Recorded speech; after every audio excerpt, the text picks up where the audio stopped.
जय हिंद। हिंदी साहित्य सभा यूट्यूब चैनल पर मैं डॉक्टर रेखा सैनी आप सभी का स्वागत करती हूँ। हमारा आज का विषय है घनानंद के कवित्त। घनानंद के कवित्त, इससे पूर्व वीडियो में हम कुछ कवित्तों को पढ़ चुके हैं। आइए आगे की कुछ कवित्त और देखते हैं।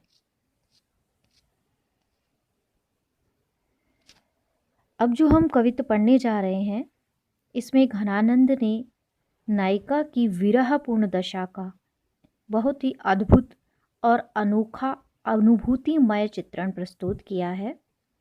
आइए देखते हैं किस प्रकार से नायिका अपने विरह का वर्णन करते हुए कहती है। अंतर उद्वेग दाह आखिन प्रवाह आंसू, देखी अटपटी चाह भीजनी दहिन है। सोई बोन जागिबो हूँ, हंसियों न रोईबो हूँ, खोए खोए आप ही में चेटक लहनी है। जान प्यारे प्राणनी बसत पे, आनंद घन विरह विषम दशा मूक लोक कहनी है। जीवन मरण जीव मीच बिनस बन्यो आए, हाय कौन विधि रची ने ही की रहनी है। देखिए कितना सुंदर वर्णन किया है यहाँ पर घनानंद जी ने। विरह पूर्ण दशा है और विरहनी नायिका किस प्रकार से कह रही है कि एक अद्भुत सी दशा हो गई है विरह के कारण। और वो कहती है कि अंतर उद्वेगदः, कि अंतर मन में, हृदय में तो क्या हो रहा है, विरह की अग्नि प्रज्वलित हुई है। और अखियन प्रवाह आंसू, और आँखियों से आंसुओं का प्रवाह हो रहा है, लगातार आंसू बह रहे हैं। यानी अंदर हृदय में तो आग जली है और बाहर आंसुओं का प्रवाह हो रहा है। तो कैसी अजीब दशा हो रही है, बड़ी अजीब सी कि जलन पर भी क्या हो रहा है कि देह भीग नहीं पा रही है, कि आग जल रही है अंदर और बाहर से जल प्रवाह हो रहा है, परंतु देह भीग नहीं पा रही। यानी कि जो प्रिय को देखने की चाह है वो मिट नहीं पा रही है। तो ये एक अजीब स्थिति है जो विरहिणी के समक्ष है। सोईबोन जागिबो हूँ, हंसियों न रोईबो हूँ। ना तो सोते बनता है, ना जागते बनता है, ना हंसते बनता है, न रोते बनता है। कि ना तो वो ठीक से सो पाती है, ना वो जाग पाती है, ना वो हंस पाती है, ना ही वो रो सकती है। ऐसी अजीब उसकी स्थिति बन गई है। खोए खोए आप ही में चेटक लहनी है, और अपने आप में ही खोई रहती है। अजीब सी ये एक स्थिति उसकी बन गई है। चेटक का मतलब होता है जादू टोना, कि किस प्रकार से प्रेम की स्थिति के कारण उसको एक जादू सा अनुभव हो गया है, कि प्रेमी ने कुछ जादू कर दिया है, जिससे उसकी स्थिति इस प्रकार की हो गई है कि वह सच और झूठ, असल और नकल का अंतर नहीं कर पा रही है। जान प्यारे प्राणनी बसत पे, आनंद घन विरह विषम दशा मूक लो कहनी है। कि कवि घनानंद जी कहते हैं कि विरहिणी नायिका कह रही है कि आनंद के बादल रूपी प्रियतम मेरे प्राणों में ही निवास करते हैं। कि जो आनंद स्वरूप हैं मेरे प्रियतम, वो मेरे प्राणों में निवास करते हैं, परंतु मैं गूंगे के समान अपनी विरह की विषम दशा या व्यथा को प्रकट नहीं कर पाती हूँ। मूक लो कहनी है, यानी एक मूक क्या होता है जो बोल नहीं सकता, तो उस प्रकार की मेरी स्थिति बन गई है। जीवन मरण जीव मीच बिनस बन्यो आए, हाय कौन विधि रची नेह की रहनी है। कि अब इस प्रकार की मेरी विरह दशा हो गई है, इस प्रकार की मेरी अंतर्व्यथा हो गई है कि जीवन और मरण के बीच की स्थिति है। ना तो मैं जी पा रही हूँ ठीक से और ना ही मरते बनता है। तो इस अजीब स्थिति ने ना, इस पर ना मेरा कोई वश चलता है, कि विधि का विधान जो है, जो विधाता ने मेरे हृदय की स्थिति कर दी है, वो बड़ी विचित्र कर दी है। विरह के कारण ना तो मेरे प्राण जी ही पा रहे हैं, ना ही मैं मृत्यु को प्राप्त हो पा रही हूँ, अर्थात ना ही मुझे मृत्यु आ रही है। मेरा जीव न तो मरता है और न ही सही तरह से जीव पा रहा है। इस प्रकार विरह व्यवस्था से ग्रस्त प्रेमी का जीवन अनेक अंतर्विरोधों से ग्रस्त दिखाया है कि नायिका विभिन्न प्रकार के अंतर्विरोधों से व्यस्त है। किस प्रकार से वो व्यथित है, ना रो सकती है, ना हंस सकती है, ना सो सकती है, ना जाग सकती है, ठीक है, ना बोल सकती है। तो ये इस प्रकार की उसकी स्थिति हो रही है। आगे देखते हैं। ये भी एक विरह का ही वर्णन है अगले पद में भी। यहाँ भी घनानंद ने किस प्रकार से जब प्रेमी प्रेमिका के प्रति यानी नायिका के प्रति कटाक्ष करता है, तो कटाक्षपात से जिस प्रकार से बाण निकलकर छेद कर देता है किसी दूसरी वस्तु या व्यक्ति में, उसी प्रकार से कटाक्षों का, नेत्रों का जो देखने का जो एक जिसे कहते हैं ना कि हम कहते हैं कि नज़रों से घायल करना, उसी प्रकार की स्थिति कटाक्ष है।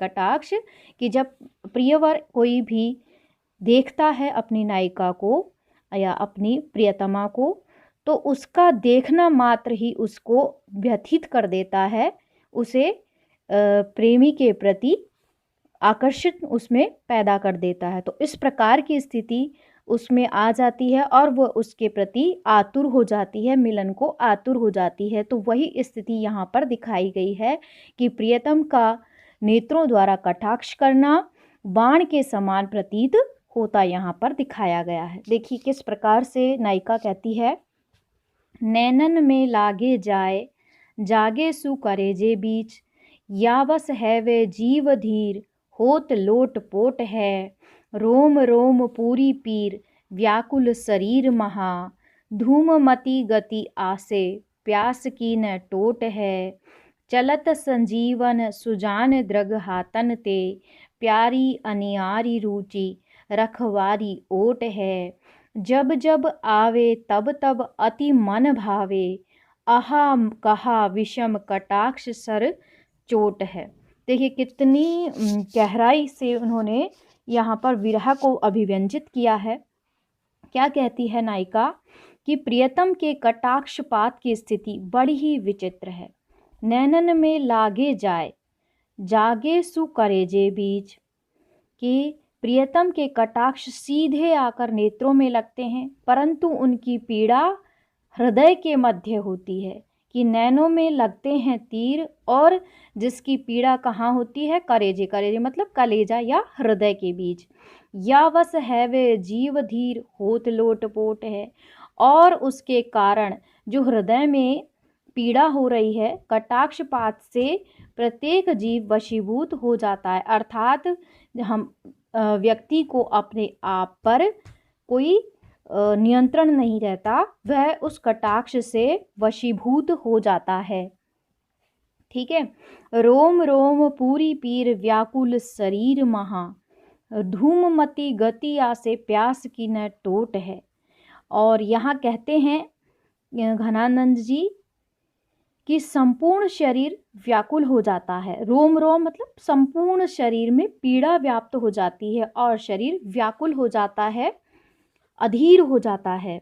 धूममती गतिया से प्यास की न टोट है, और उसकी बुद्धि एकदम चकरा जाती है कि वो क्या करे और क्या ना करे, किम कर्तव्य विमूढ़ वाली दशा उसकी हो जाती है।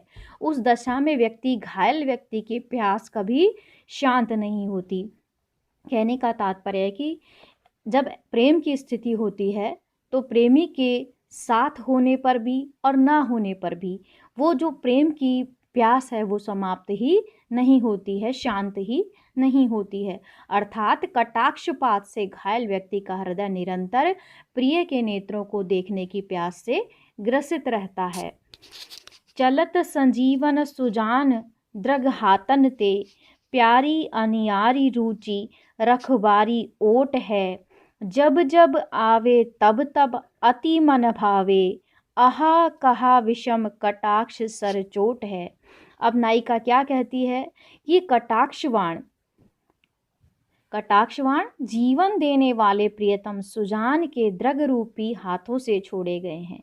कि चलत संजीवन सुजान द्रग हातन से, कि जो संजीवनी बूटी देने वाले, संजीवनी एक ऐसी जड़ी बूटी है जो जीवन प्रदान करने वाली है, परंतु यहाँ पर क्या कह रहे हैं कि नायिका कहती है कि जो जीवन प्रदान करने वाले उसके नेत्र हैं, वो जैसे ही उनके नेत्रों से जो बाण चलते हैं, कटाक्ष जो चलती हैं, तो वो क्या करते हैं कि प्यार भरी हृदय में चुभने वाली शोभाई इनकी रक्षा करने की आड़ का सहारा है। कहने का तात्पर्य ये है कि जब प्रियतम देखते हैं तो उनकी जो नज़र है वो हृदय को प्रेम भरी दृष्टि से देखने वाली है। उनका सानिध्य ही उनके लिए एक सहारा बन सकता है। यद्यपि प्रियतम के कटाक्षपात में हृदय को वेदना होती है, परंतु जब जब नेत्रों से लगते हैं, यानी जब नेत्र मिलते हैं तो अर्थात कटाक्ष का प्रहार करते हैं, तब तब ये मन को अच्छे लगते हैं। यानी जब तक प्रियतम प्रियतमा को देखता रहे या प्रियतमा प्रियतम को, तो तब तक तो वे नेत्र के प्रहार भी अच्छे लगते हैं, यानी दोनों का मन लगा रहता है। लेकिन इस तरह निश्चित ही प्रियतम के नेत्रों से चलने वाले कटाक्ष रूपी बाणों का प्रहार बड़ा विलक्षण और आनंददायक होता है। कहने का तात्पर्य है कि ये जो कटाक्ष वाली बात है, कटाक्ष से तात्पर्य नैनो के तीर जिसको हम कहते हैं साधारण भाषा में, तो उसका प्रेमी से सीधा संबंध होता है कि जब तक प्रेमी प्रेमिका से नेत्रों के माध्यम से आपस में बात करते रहते हैं या मिलते रहते हैं, तब तक उन्हें शांति रहती है, अन्यथा वे व्याकुल हो जाते हैं। यही इसमें पूरा दिखाया है कि एक मूक भाषा है नेत्रों की भाषा, जिसके कारण मिलने पर भी विरह, ना मिलने पर भी विरह जैसी स्थिति बनी रहती है। ठीक है, चलिए अगला पद देखते हैं। अब यहाँ पर भी घनानंद जी ने वियोग व्यथा का ही अनुभूति में चित्रण प्रस्तुत किया है। घनानंद जी के अधिकतर कवित्व विरह को ही व्यक्त करते हैं, क्योंकि उनका स्वयं की जो प्रेमिका थी सुजान, उसके प्रति जो उनके मन में भाव रहे हैं, उन्हीं को ही उन्होंने काव्य का माध्यम बनाया है। इसी कारण सब अधिकतर उनकी विरह व्यथा कवित्वों में देखने को नजर आती है। चलिए अगला पद देखते हैं। दिननी के फेर सो भयो है हेर फेर ऐसो, जाको हेरी फेरी हेरी बोई हेर बो करे, गरल गुमान की गरावनी दशा को पान, करी करी ध्योस रेनी प्राण घट घोटिबो, हेत खेत धूरी चूरी चूरी सांस, पाव राखी विष समुदेग बान, आगे उर ओटिबो, जान प्यारे जो न मन आने तो घनानंद, भूली तू न सुमरी परेखे चख चोटिबो, तिन्हें यों सिराती छाती तो ही वे लागत ताती, तेरे बाटे आय हो हे अंगारनी पे लोटवो। देखिए यहाँ पर भी पूरा का पूरा विरह का ही वर्णन है कि जब नायिका क्या कह रही है, विरह दशा को वर्णित करती हुई, दिनन के फेर सो भयो है हेर फेर ऐसो, कि संयोग के दिन थे, जो मिलन के जो दिन थे, उनके वियोग में बदल जाने पर मेरे सुखी जीवन का कितना बड़ा परिवर्तन हो गया है। कि ये दिनों का फेर है, यानी समय हमेशा परिवर्तित होता रहता है, हमेशा सुख के दिन नहीं रहते, कभी दुख आता है तो कभी सुख आता है, कभी सुख आता है तो कभी दुख आता है। तो यहाँ पर भी प्रियतमा जो नायिका है वो कहती है कि दिनों का ये बड़ा अजीब फेर हो रहा है, कि मेरे सुखों के दिन समाप्त हो गए हैं, यानी परिवर्तन हो गया है। जहाँ को हेरी फेरी हेरी बोई हेरी वो करे, कि उस संयोग के दिन की स्मृति को ढूंढने के लिए स्वयं खोज को भी खोजना पड़ता है। देखिए कितना अतिशयोक्तिपूर्ण वर्णन है कि खोज जो स्वयं है उसे भी खोजना पड़ रहा है। गरल गुमान की गरावनी दशा को पान, करी करी ध्यूस रेनी प्राण घटी घोटी वो। गरल, गरल कहते हैं जहर को, कि विष के समान, गरल गुमान की गरावनी दशा को पान, कि विष के जो समान है, विष का जो अभिमान है उसको गला देने वाली यह विरह दशा का पान कर करके रात दिन मेरे प्राण जो हैं शरीर को घोंटे जा रहे हैं। कहने का तात्पर्य ये है कि जहर तो क्या होता है कि एक बार जहर लेने से इंसान मृत्यु को प्राप्त हो जाता है। लेकिन ये जो विरह व्यथा है ये इस प्रकार की हो गई है कि विष पान से तो छुटकारा मिल जाता है, परंतु ये तो विष के गुमान को भी, उसके जो अभिमान है उसको भी पीछे छोड़ती हुई इस प्रकार की हो रही है कि दिन रात ही मैं इससे घुट-घुट के मरे जा रही हूँ। कहने का तात्पर्य है कि मेरा दम भी नहीं घुट रहा है और मैं मर भी नहीं पा रही हूँ। इस प्रकार से मेरी विरह की दशा हो रही है। आगे देखिए, करी करी ध्योस रैनी प्राण घटी घोटवो, हेत खेत धुरी चूरी चूरी सांस, पाव राखी विष समुदेग बाण, आगे उर ओटिबो। यहाँ कहती है कि हेत खेत, कि उसने क्या किया है, खेत खेत अपने हित में उसने खेत धूरी चूरी चूर, उसने पूरे खेत यानी पूरे स्थानों पर धूल चाट ली है, चारों ओर घूम ली है।